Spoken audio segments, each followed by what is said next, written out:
In this guide, I'll show you how to fix it when your PS5 is not connecting to your Wi-Fi network or you're experiencing network issues. So the first thing you want to do is press the PlayStation button on your controller and navigate to power in the bottom right, and then you want to turn off your console fully. Now with your console turned off, unplug the power from your home network for 30 to 60 seconds, plug it back in, boot up your PS5, and see if your Wi-Fi works. Now if you're still experiencing problems, go to Settings in the top right corner.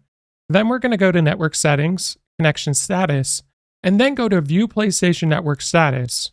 Now you just want to ensure everything's in the green here, or else that could mean PlayStation Network services are down, and that could be the problem. So now what we're going to do is go back and go to Settings, and then go to Set up Internet Connection.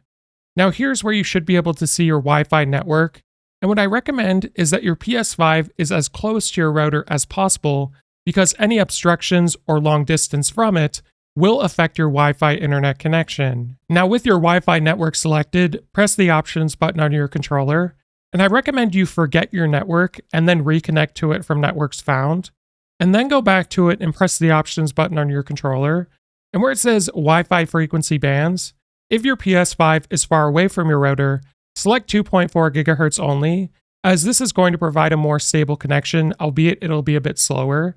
And if your PS5 is close to your router, select 5 GHz only, and if you have a PS5 Pro and your network supports it, select 6 GHz only. Now if you're still experiencing problems, I'd recommend moving your PS5 to your router and using a wired connection to see if it works.